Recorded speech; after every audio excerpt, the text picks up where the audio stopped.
Welcome to ரவர் லாகி. நான் வந்திருக்க இடம் பார்த்தீங்கன்னா மேல்மருவத்தூர் தான் வந்திருக்கேன். மேல்மருவத்தூர்ல பாலாஜி அவரோட ஃபார்முக்கு தான் வந்திருக்கேன். இப்போ நீங்கள் பார்க்குறீங்களா, இதுதாங்க ஒரு 8 ஏக்கரில் விவசாயம் பண்ணுறாங்க. என்னன்னு பார்த்தீங்கன்னா மீன் வளர்ப்பு பண்ணுறாங்க, அப்புறமா சவுக்கு பண்ணிட்டு இருக்காங்க. மீன் வளர்ப்பில் வந்து கட்லா, ரோகு, மிர்கால் அப்படின்ற ஒரு 3 ரகம் பண்ணிட்டு இருக்காங்க. அதுக்கப்புறம் சவுக்கு தான் பண்ணிட்டு இருக்காங்க. இவங்க மெயினாக பண்ணுறது என்ன அப்படின்னு பார்த்தீங்கன்னா பன்றி வளர்ப்புங்க. இன்னைக்கு நம்ம வீடியோவில் வந்து பன்றி வளர்ப்பு தான் பார்க்க போகிறோம். பன்றி வளர்ப்பில் ஒரு 3 ரகம் இருக்காங்க. அந்த 3 ரகம் தான் பண்ணிட்டு இருக்காங்க. இவங்க பார்த்தீங்கன்னா ஒரு 5 வருஷமா பண்ணிட்டு இருக்காங்க பன்றி வளர்ப்பை. இன்னைக்கு இந்த வீடியோவில் பார்த்தீங்கன்னா பன்றி வளர்ப்பில் என்னென்ன ரகம் இருக்குது, ஏன்னா பன்றி வளர்ப்பில் நிறைய ரகம் இருக்கான். பட் இவங்க ஸ்பெசிஃபிக்காக ஒரு 3 ரகம் மட்டும் எடுத்திருக்காங்க. ஒன்று வந்து டியூராக்கு, இன்னொன்று லேண்ட் ரேசரு, இன்னொன்று 3-வே கிராசர் அப்படின்றாங்க. அதாவது இந்த 3த்தையும் கிராஸ் பண்ணி தான் இந்த 3-வே கிராஸ்ன்றாங்க. 3த்தையும் பண்ணிட்டு இருக்காங்க. இப்போ நம்ம ஃபார்முக்குள்ளே போகலாம். இதுதாங்க பன்றி வளர்ப்பு பண்ணிட்டு இருக்காங்க. உத்திரமேரூர்கிட்ட பண்ணிட்டு இருக்காரு. பாலாஜின்றவரோட மேற்பரவில் தான் நடந்துட்டு இருக்கு. இவங்க பார்த்தீங்கன்னா ஆரம்பத்தில் ஒரு 200 பன்னியில் ஆரம்பிச்சிருக்காங்க. இப்போ அவங்ககிட்ட 2000 பன்றிகள் இருக்கு. பன்றியில் ஒரு 3 ரகம் பண்ணிட்டு இருக்காங்க. அதாவது 3-வே கிராஸு, அப்புறமா அது பேர் மறந்து போச்சு, 2 ப்ரீடு பேர் சொன்னாங்க. இது 3 தான் வந்து பண்ணிட்டு இருப்பாங்க. இந்த வீடியோட ஆரம்பத்தில் சொல்லியிருப்பேன் என்னென்ன ப்ரீடு அப்படின்ட்டு. 200 பன்னியில் ஆரம்பிச்சு 2000 பன்னியை ஆக்கியிருக்காங்க. பன்னியை பொறுத்த வரைக்கும் பன்னி ஃபார்ம் ஆரம்பிக்கிறது பெரிய விஷயமே இல்லைங்க. அது ஆரம்பிச்சிடலாம். ஆனால் அதுக்கு சில ரூல்ஸுங்க இருக்குங்க. என்ன அப்படின்னு பார்த்தீங்கன்னா, ஏன்னா இந்த பன்றிக்கு வந்து சாப்பாடு அப்படின்னு பார்த்தீங்கன்னா வேஸ்டேஜ் இருக்குது பார்த்தீங்களா, நிறைய ஹோட்டலில் இந்த மீதி பொருளில் வேஸ்டேஜ் அதுதான் போட்டு தான் வளர்ப்பாங்க. ஏன்னா வந்து யானை மாதிரி பண்ணியும் எவ்வளோ போட்டாலும் தின்னுட்டே இருக்கும், வெயிட் ஏறிக்கிட்டே இருக்கும். இப்போ நீங்கள் பார்க்குற பணிகளாக பார்த்தீங்கன்னா இவங்க ஒரு 2 செக்ஷனாக பிரிச்சிருக்காங்க. ஒன்று வந்து ப்ரீடிங்காக ஒன்று, அதாவது குட்டி ப்ரீட் பண்ணுறதுக்காக ஒரு இடம். இன்னொரு இடம் பார்த்தீங்கன்னா இதில் வந்து நம்ம குட்டி ப்ரீட் பண்ணுறதுக்காக இடம் இது. இன்னொரு இடம் பார்த்தீங்கன்னா அந்த கறிக்காக, அதுக்காகவும் பண்ணிட்டு இருக்காங்க. ஆரம்பத்தில் ஒரு 15 கிலோ வரைக்கும் தான் அம்மாகிட்ட பால் குடிக்குமாங்க. அதுக்கப்புறம் வந்து தனியாக எடுத்து வந்து விட்டுருவாங்களாம். அதுக்கப்புறம் என்ன ஆகுமா, இப்போ நம்ம பார்க்குற பண்ணி வந்து 400 கிலோங்க. அது அப்படியே கேட்டேன் நான், இது எத்தனை கிலோ அப்படின்ட்டு. இது 400 கிலோ பண்ணி அப்படின்னாரு. ஆனால் முதல்ல சொன்ன மாதிரி தான், என்னன்னா இந்த பன்றி வளர்ப்பில் வந்து ரொம்ப ஸ்மெல்லு வருங்க. என்னன்னு கேட்டால் அதுக்காக வேஸ்ட்டு தானே கொட்டுறாங்க. அது எவ்வளோ இது பண்ணாலும் வந்து சாப்பிட்டுட்டே இருக்கும். அன்றைக்கி ஃபுல்லாக வந்து போட்டு சாப்பிட்டே இருக்கும், கழிஞ்சிட்டே இருக்கும். இதுதான் வந்து பன்றி வளர்ப்பில் அந்த இடத்தோட இதுதான். அவங்களுக்கு பழகிடுச்சு. ஆனால் உள்ளே போகும்போது எனக்கு ரொம்ப நெடியாக இருந்தது. இன்னைக்கு இப்போ பேசும்போதே எனக்கு ரொம்ப நெடியாக தான் இருக்குது. வந்து இருந்தாலும் வேற வழி இல்லை, சரி பொய்யாச்சு. ஏன்னா இதுதான் நான் முதல் தடவை வந்து பன்றி வளர்ப்பை எடுத்திருக்கேன். பன்றி வளர்ப்பில் வந்து நம்ம கருப்பு பண்ணி தான் பார்த்துருப்போம். இவங்க முழுக்க வெண்பன்றி தான் பண்ணிட்டு இருக்காங்க. என்ன ஒன்று, அதே இடத்துல வச்சு வளர்த்துட்டு இருக்காங்க. இந்த ஃபார்மை பொறுத்த வரைக்கும் ஃபார்ம் நல்லா க்ளீனாக வச்சுக்கணுங்க. இதுதான் இதில் பொறுத்த வரைக்கும் 2 தடவை, ஒரு நாளைக்கு 2 தடவை க்ளீன் பண்ணுறாங்களாம். இங்கே பார்க்குறது எல்லாம் வந்து 400 கிலோ பண்ணிங்க. இது எதுக்காக வச்சுருக்காங்க அப்படின்னா மேட்டிங்காக வச்சுருக்காங்க. இது அது ஹீட் ஆகிடுச்சுன்னு வச்சுக்கலாம், எடுத்துகிட்டு போயிட்டு மேட்டிங்க்கு ஆன் வச்சுருக்காங்க. அந்த இடத்துல விட்டுருவாங்க. 2000 பண்ணிங்க. ஆனால் பன்றி வளர்ப்பு வந்து அவங்க என்ன சொல்கிறாங்க, நல்ல லாபமான ஒரு பண்ணை அப்படின்றாங்க. இல்லை நாங்கள் எதுக்கு பண்ண போகிறோம் அப்படின்றாங்க. நிறைய பேர் என்ன பண்ணுறாங்க, பன்றி கறி அப்படின்னும் போது கொஞ்சம் யோசிக்கிறாங்க.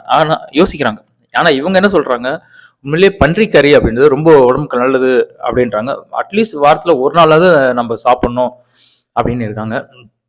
அதனால என்ன அப்படின்னா, நிறைய பேர் இப்போ மூலம் அப்படின்னா, மூலத்துக்கு எனக்கு தெரிஞ்சு நிறைய பேர் சொன்ன ஒரே விஷயம் என்ன அப்படின்னு பார்த்தீங்கன்னா, இந்த பன்றி வளர்ப்பு தாங்க. பன்றிக்கறி தான் சாப்பிட்றாங்க. ஆனால் அவங்க என்ன பன்றிக்கறி சாப்பிட்றாங்கன்னு தெரில. ஆனால் இவங்ககிட்ட கேட்டேன், கண்டிப்பாக மூலத்துக்கு வந்து சாப்பிட்லாம், 100% 200% வந்து ரிசல்ட் தெரியும் அப்படின்றாங்க. ஏன்னா இப்போ வந்து வெயில் சீசன் வந்து ரொம்ப ஜாஸ்தி ஆயிடுச்சு. ஏன்னா நம்ம காரம் அப்படி எவ்வளோ மசாலா போட்டு எவ்வளோ ஃபாஸ்ட் ஃபுட் நிறைய பேர் சாப்பிட்றாங்க. அதனாலே பாதி பேர் வந்து உடம்ப கெடுத்துக்கிறாங்க. பாருங்கப்பா எவ்வளோ குட்டி பார்த்தீங்களா. இது பாருங்க, 16 குட்டி போடுமாங்க. 14 குட்டி வந்து உயிரோடு எடுத்துருக்காங்களாம். அவங்க சொன்னாங்க குட்டி போடும்போது இந்த மாதிரி கேஜ் தான் வைக்கிறாங்க. எதுக்காக அப்படின்னு பார்த்தீங்கன்னா, குட்டி சாகாமல் இருக்குமா. அதுக்காக தான் வந்து இந்த மாதிரி கேஜி சிஸ்டத்தை போட்டு நாங்கள் பண்ணி வச்சுருக்கோம். இந்த மாதிரி பண்ணும்போது பார்த்தீங்கன்னா ஒரு குட்டி கூட சாகாது. என்னங்க இவ்வளோ போட்டு இவ்வளோ சின்ன கேஜில் வச்சுருக்கீங்களே அப்படின்னு கேட்டேன். இதுவே பெருசு, இதை விட சின்ன கேஜில் தான் எல்லாரும் போடுவாங்க அப்படின்னாங்க. சரி ஓகே, நான் எங்கேயோ போயிட்டேன், மறுபடியும் அந்த சாப்பாடுக்கே வரேன். இப்போ என் ஃப்ரெண்டு கூட அவனுக்கு மூலம் இருக்கு அப்படின்னா, அதை பைல்ஸ் அப்படி இருக்குன்னா அதுக்கு வந்து தீர்வு வந்து பன்றிக்கறி தான். இப்போ நம்ம பார்க்குறது வந்து கருப்பு பனி கிடையாது, அதுவே வெள்ளைப்பனி தான். கிராஸ் பண்ணியிருக்காங்க, வேற ஒன்றும் கிடையாது. கிராஸ் பண்ணதுனால தான் இந்த கலர் வந்திருக்கு. 3 ரகம் தான் வந்து பெஸ்ட்டுன்றாங்க. இதில் இன்னொரு விஷயம் என்ன அப்படின்னு பார்த்தீங்கன்னா, நிறைய பேர் பன்றி வளர்ப்பு வந்து ஆர்வம் காட்டுறதில்ல. என்ன காரணம் அப்படின்னா, பன்றி வளர்ப்பு அந்த சொன்னல அந்த ஃபார்ம் வரும்போது அந்த ஸ்மெல்லு தாங்க அது. பன்றி வளர்ப்பு பண்ணுறதா இருந்தால் ஊருக்குள்ளே வச்சு பண்ணணுங்க. ஏன்னா வந்து சுற்றி இருக்கிறவங்க ஒத்துக்க மாட்டாங்க. ஏன்னா அந்த சொன்னல செம நெடியாக இருக்கும் அப்படின்ட்டு அவங்க ஒத்துக்க மாட்டாங்களாம். அதுக்காக வந்து பன்றி வளர்ப்பு பண்ணுறவங்க வந்து ஊருக்குள்ளே ஒரு 5 கிலோமீட்டர் இருக்காங்க. 1 ஏக்கர் போதுங்க. 1 ஏக்கரில் எப்படியும் ஒரு 700 பண்ணி வளர்க்கலாம் அப்படின்னாங்க. 700 நாங்கள் 100 பண்ணி வளர்த்தாலே வந்து மாதத்துக்கு ஒரு 30,000 40,000 எடுக்கலாம் அப்படின்றாங்க. ஒரு 3 மாசத்துல வந்து ஒரு 3 லட்ச ரூபா எடுக்கலாம் 100 பண்ணியை வச்சு அப்படின்றாங்க. இவங்க என்ன சொல்றாங்க, யாருன்னா பண்ண அமைக்க போறீங்க அப்படின்னா நாங்களே அவங்களுக்கு ஹெல்ப் பண்றோம் அப்படின்றாங்க. அப்புறமா எங்க விற்பனை பண்றது ஏது பண்றது எல்லாத்தையும் நாங்களே வந்து சொல்றோம், எந்த ரகம் சிறந்தது அப்படின்ற விஷயத்திலையும் நாங்களே சொல்றோம் அப்படின்னு இருக்காங்க. அதனால பன்றி வளர்ப்பு வந்து உண்மையிலேயே ஒரு லாபகரமான தொழில் தாங்க எனக்கு தெரிஞ்சு. என்ன ஒன்று இந்த ஸ்மெல்லை தாங்க தெரிஞ்சுக்க, ஏன்னா அங்கே இருக்கிறாங்க அவங்களுக்கு அது வந்து பெரிய ஸ்மெல்லாக தெரில. பட் நான் இன்னைக்கு போனதுனால அந்த இடம் வந்து எனக்கு ரொம்ப நெடியாக இருந்தது. இல்லை அதை சொல்கிறேன், சில பேருக்கு நாத்தம், சில பேருக்கு அது வந்து வாசனை. அதே மாதிரி தான் இந்த பன்றி வளர்ப்போம். ஆனால் எனக்கு தெரிஞ்சு ஆடு மாடு கோழியை விட இதுதான் எனக்கு தெரிஞ்சு பெஸ்ட்டுன்னு நினைக்கிறேன். ஏன்னா நல்ல வருமானம் தர விஷயம். ஏன்னா இப்போ நிறைய பேர் வந்து சாப்பிட ஆரம்பிச்சிட்டாங்க. முதல்லாம் வந்து அந்த அவேர்னஸ் கிடையாது. கோழி ஆடுலேயே நின்றுருந்தாங்க. இப்போ கோழிக்கறி சாப்பிட்றாங்க. இப்போ வந்து பார்த்தீங்கன்னா கோழி ஆடு முயல் சாப்பிட்றாங்க. மாட்டுக்கறி அப்போ சாப்பிட்ருப்பாங்க. இப்போ பன்றி வளர்ப்பும் மாறி இருக்காங்க. இப்போ முயலும் பன்றி வந்து நல்லா போயிட்டு இருக்கு எனக்கு தெரிஞ்சு சந்தையில். முயல் வளர்ப்புல என்ன ஒரு விஷயம்னா, கர்ப்பிணி பெண்கள் சாப்பிடலாம் அப்படின்னாங்க. பட் தெரிஞ்சு அவங்களுக்கு கொடுத்தா கண்டிப்பாக அவங்க வந்து ஒரு மாதிரி நினைப்பாங்க. அதனால வந்து தெரியாமல் வந்து கொடுங்க. ஏன்னா அதில் நார் சத்து நிறைய இருக்குங்க. நார் சத்துன்றது உடம்புக்கு ரொம்ப முக்கியங்க. அது நிறைய பேருக்கு தெரிய மாட்டேங்குது நார் சத்தோட. அதனால தான் நம்மளுக்கு வந்து காலைல பாத்ரூம் போகிறோம்ல அது கொஞ்சம் ஈஸியாக இருக்கும். அதனால வந்து நார் சத்து ரொம்ப முக்கியம். இதுதான் அவங்களுக்கு வந்து தீனி சொன்ன பார்த்தீங்களா, இதுதான் அந்த தீனி. இங்கே தான் வந்து எல்லா ஹோட்டலில் இருக்கிற வேஸ்ட்லாம் வந்து இவங்க கலெக்ட் பண்ணி இந்த ட்ரம்மில் போட்டுருவாங்க. ட்ரம்மில் போட்டு அப்படியே அதுக்கு எடுத்து கொடுத்துருவாங்க. ஏன்னா வந்து இதுக்கெல்லாம் தனியாக தீனி போட்டாலாம் மாளாது. நம்ம முதல்ல பார்த்தது வேறு செக்ஷனு, இதுதான் வந்து கறிக்காக வந்து பண்ணுற செக்ஷன். இது இங்கேருந்து என்ன பண்ணுவாங்க, அங்கே ப்ரீடிங்க்கு எடுத்துகிட்டு போவாங்க. இது ஃபஸ்ட்டு ஸ்டேஜ். அது அம்மா கிட்ட இருந்து பிரித்து இங்கே போட்டுருவாங்களாம். ஏன்னா எல்லாமே வந்து சைஸ் வரையும் பிரிக்கிறாங்க. ஏன்னா ஒரே இடத்துல மொத்தத்தையும் போட்டால் வளர்ந்து எல்லாத்தையும் சாப்பிட்ருமா, சண்டை வருமா. அதனால சைஸ்க்கு ஏற்ற வெயிட்டுக்கு ஏற்ற மாதிரி பிரிக்கவே அதுக்குள்ளே சண்டை வராது அப்படின்றாங்க. டெய்லி 2 வேளை க்ளீன் பண்ணுங்க அப்படின்றாரு. இதில் இன்னொரு முக்கியமான விஷயம் பார்த்தீங்கன்னா, இந்த பன்றி வளர்ப்பில் வந்து ரொம்ப கேர்ஃபுல்லாக பண்ணுறாங்க. வெளியாட்கள் அவங்க உள்ளே அனுமதிக்கிறது கிடையாது. ஏன்னா பன்றி நம்ம பார்க்குறோம், இந்த சாக்கடை எல்லாமே அந்த மாதிரி பண்ணி கிடையாது. இது வெயிட் பண்ணுறதுனால நோய் வந்து டக்குன்னு அட்டாக் ஆகுமா. என்னையே வந்து சானிடைசர் நான் கையில் போட்ட பிறகு தான் வந்து என்னையே உள்ளே வந்து அலோவ் பண்ணாங்க. சார் வந்து ஏன்னா உள்ளே வந்து ரொம்ப நீட்டாக இருக்கணும் சார், அதனால் எல்லாம் கழுவிட்டு போங்க அப்படின்னாங்க. அதுக்கப்புறம் கைக்கெல்லாம் கழுவிட்டு தான் நான் அந்த ஃபார்முக்குள்ளேயே போனேன். நம்ம பார்க்குறோம் பன்றி வளர்ப்பும் போது ரொம்ப கேவலமாக நினைக்கிறோம். ஆனால் அதுலேயே இவ்வளோ பிரச்சனைகள் இருக்குது. அது ரொம்ப சென்சிட்டிவான அனிமல் ஆகுது இந்த ஒயிட் பிக்கு. ஏன்னா வந்து நோய்கள் வந்து சீக்கிரமாக அட்டாக் ஆகும் அப்படின்னாரு. இவர் வந்து ஒரு 6-7 வருஷமாக பண்ணிட்டு இருக்காருங்க. இந்த காஞ்சிபுரம் பக்கத்தில் வந்து ஒரு 6-7 வருஷமாக பண்ணிட்டு இருக்காரு. நல்ல லாபமாக தான் இருக்குது அப்படின்னாரு. நீங்கள் யாருன்னா பண்ண அமைக்கணும் அப்படின்னு நினச்சிங்கன்னா அதுக்கு நான் ஹெல்ப் பண்ணுறேன் அப்படின்னாரு.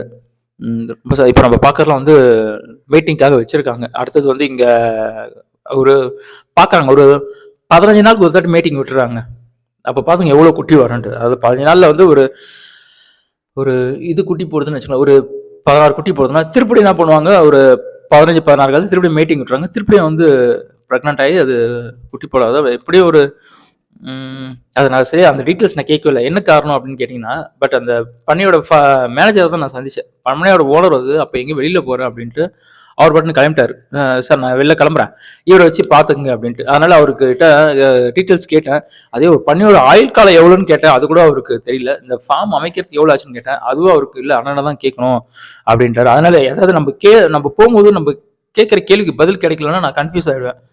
ஏன்னா நம்ம அடுத்த கேள்வி நம்மளால கேட்க முடியாது, ஏன்னா அதுக்கும் பதில் வராதுன்னு போது நம்ம எதுக்கு அந்த கேள்வி வந்து வேஸ்ட்டாக கேட்கணும் அப்படின்றதுக்காக வந்து கேள்வியை கேட்குற எண்ணமே நம்மளுக்கு வரவே வராது.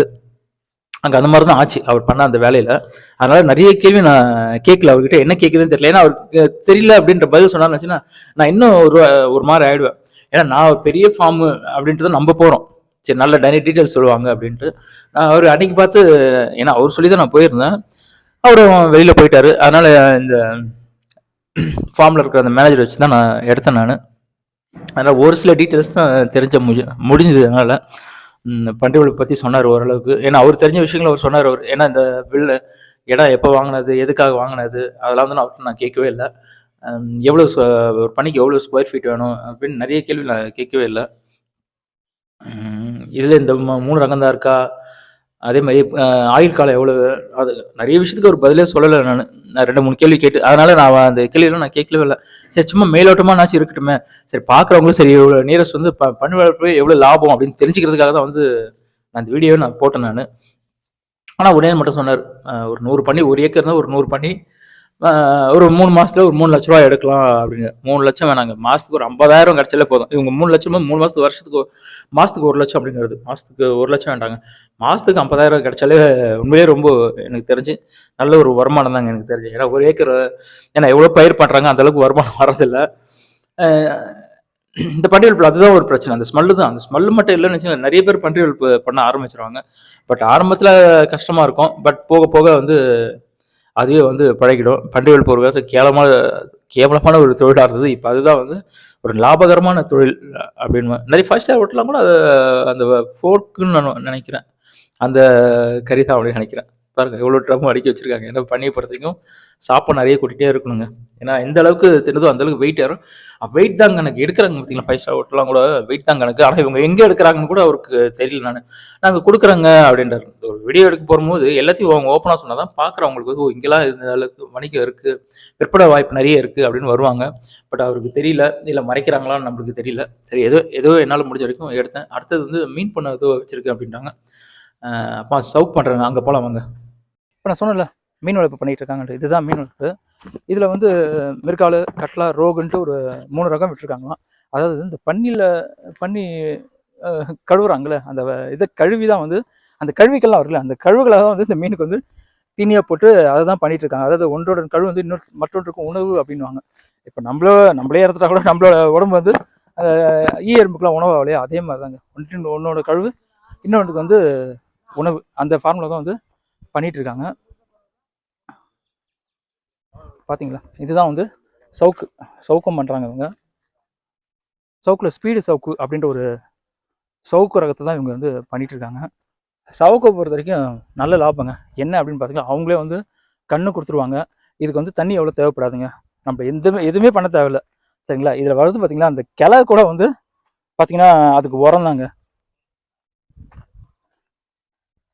மீன் வளர்ப்பை பாருங்க, இதுதான் அவங்க அதோட கழுவுகளை வந்து போட்டே வந்து மீன் பண்ணிகிட்டு இருக்காங்க, வளர்த்துட்டு இருக்காங்க. ஒரு 1.5 ஏக்கரில் வந்து மீன் வளர்த்துட்டு இருக்காங்க. சவுக்கை பற்றி சொல்லிட்டு இருந்தேன்ல, இது வந்து ஸ்பீடு சவுக்கணுங்க. அவங்களே வந்து கண்ணு கொடுத்துருவாங்க. வளர்க்குறது மட்டும்தாங்க வேலை, இதுக்கு அதிகமாக உரம் கூட தேவை கிடையாதுங்க. இதில் வெறும் அந்த சிறகுலாம் வந்து அதுக்கே வந்து உரமாயிடும். என்ன விஷயம் அப்படின்னு பார்த்தீங்கன்னா, அவங்களே வந்து கட் பண்ணி அவங்களே எடுத்துக்கிறாங்க. அதனால் விற்பனை பிரச்சனை இல்லை. நிறைய பேர் வந்து லேண்டை சும்மா வச்சுருக்கிறவங்க இந்த மாதிரி வந்து சவுக்கு பண்ணலாங்க எனக்கு தெரிஞ்சு. ஏன்னா இப்போ வர சவுக்கு வந்து ஸ்பீடு சவுக்கு, அதாவது வேகமாக வந்து வளர்ச்சி தருது அப்படின்றாங்க. அதனால் வருமானமும் விவசாயிகள் நிறைய பேர் சும்மா இருக்கிற லேண்டை என்ன பண்ணிடுறாங்க, இந்த மாதிரி வந்து சவுக்கை வந்து நட்டுடுறாங்க. நட்டுட்டு அதில் வந்து லாபம் எடுத்துக்கிறாங்க. அதனால் யாரும் லேண்டை வந்து சும்மா போடாதீங்க, எதனா ஒன்று பயிர் வச்சுட்டே இருங்க. எதுக்காக காரணம்னா மண் வளம் அதிகமாகும். ஏன்னா இதுக்கெல்லாம் வந்து உரமே கொடுக்க தேவையில்ல. அதனால் மண் வளம் அதிகமாகும். அடுத்த பயிர் நம்ம இன் கேஸ் வந்து நம்ம இடத்துக்கு போகிறோம், அந்த இடத்துக்கு நம்ம செட்டில் ஆக போகிறோம் அப்படின்னும் போது கண்டிப்பாக அது ரொம்ப வந்து யூஸ்ஃபுல்லாக இருக்கும். இவ்வளோ நேரம் வந்து வீடியோ பார்த்துருப்பீங்க. வீடியோ வந்து பார்த்த எல்லாருக்கும் வந்து நன்றி. வீடியோ வந்து பார்க்குறீங்க, அதேமாதிரி வந்து சப்ஸ்கிரைப் பண்ணுங்கள், ஷேர் பண்ணுங்கள். விவசாயம் சார்ந்த விஷயங்கள் தான் நான் போட போகிறேன். கண்டிப்பாக எல்லாருக்கும் உபயோகமாக இருக்கும்னு நினைக்கிறேன். மறுபடியும் அடுத்த ஒரு வித்தியாசமாக சந்திக்கிறேன். அது வரைக்கும் உங்களுக்கு உங்கள் ரகுவரன். Tata bye by.